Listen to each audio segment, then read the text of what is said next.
South કેરોલાઇનામાં દારૂ પીને ગાડી ચલાવતા પકડાઈ ગયેલા એક ગુજરાતીને લોકલ પોલીસ દ્વારા અરેસ્ટ કરાયા બાદ હવે તેને આઈસને સોંપી દેવાની કાર્યવાહી શરૂ કરાઈ છે. ઓગસ્ટ 2ના રોજ યોર્ક કાઉન્ટીમાંથી અરેસ્ટ થયેલા 28 વર્ષીય આ યુવકનું નામ વિશાંક પટેલ હોવાનું જાણવા મળ્યું છે.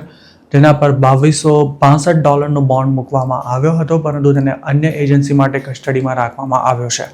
મતલબ કે લોકલ પોલીસ દ્વારા અરેસ્ટ કરાયેલા આ ગુજરાતીને હવે ઇમિગ્રેશનના કેસમાં આઈસને સોંપી દેવામાં આવશે.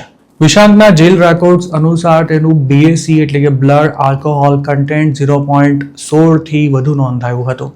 દારૂ પીને ગાડી ચલાવવાના મામલામાં આ યુવક પહેલીવાર અરેસ્ટ થયો હોવાથી લોકલ કોર્ટે તેને બોન્ડ આપી દીધા હતા, પણ ઇમિગ્રેશનનો કેસ હોવાથી તેને જેલમાંથી નથી છોડાયો.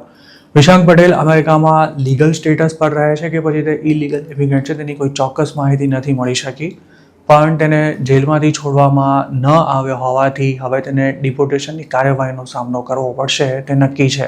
DUI એટલે કે ડ્રાઇવિંગ અંડર ઇન્ફ્લુઅન્સ ગંભીર ગુનો છે, જેમાં પહેલીવાર અરેસ્ટ થનારા સામે કડક કાર્યવાહી નથી થતી અને આવા મામલામાં મોટાભાગે કોમ્યુનિટી સર્વિસની સાથે અમુક દંડ ફટકારવા ઉપરાંત પ્રોબેશન આપવામાં આવતું હોય છે. જોકે આ ગુનો કરનારો અમેરિકામાં ઇલીગલી રહેતો હોય કે પછી વિઝા પર ઓવરસ્ટે થઈ ગયો હોય તો તેની મુશ્કેલી ઘણી જ વધી શકે છે.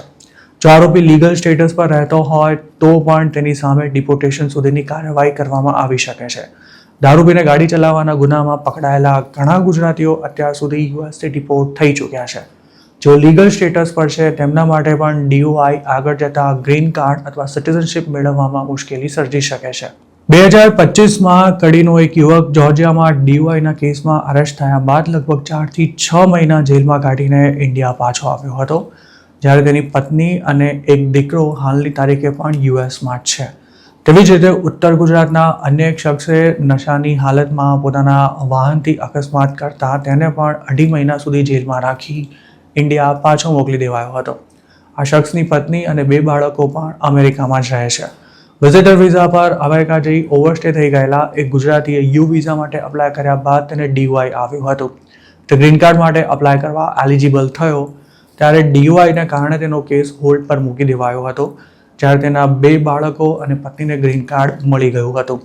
આ ગુજરાતી પર ડિપોર્ટેશનનો ખતરો હતો, પરંતુ વધારાના પુરાવા રજૂ કર્યા બાદ સદનસીબે તેને ગ્રીન કાર્ડ મળી ગયું હતું.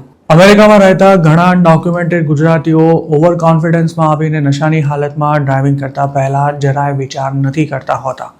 જોકે હાલ જેમનો કોઈ વાંક ગુનો ના હોય તેમને પણ આઈસવાળા પકડી રહ્યા છે. તેવામાં જેમને DUIના કેસમાં અરેસ્ટ કરાયા છે તેમના માટે અસાયલમનો કેસ પેન્ડિંગ હોવા છતાં પણ જેલમાંથી છૂટવું કે પછી ડિપોર્ટેશન ટાળવું અશક્ય છે. ટ્રમ્પ બીજી વાર પ્રેસિડેન્ટ બન્યા ત્યારે જે હજારો સ્ટુડન્ટ સામે ડિપોર્ટેશનની કાર્યવાહી શરૂ કરાઈ હતી તેમાં ઘણા DUI વાળા પણ હતા. તેમાં જેમનું ગ્રીન કાર્ડ આવવાની તૈયારીમાં છે કે પછી જેમનો સિટીઝનશિપ લેવાનો સમય થઈ ગયો છે તેમણે જાણી જોઈને આવી કોઈ આફત ઊભી કરવાથી બચવું જોઈએ.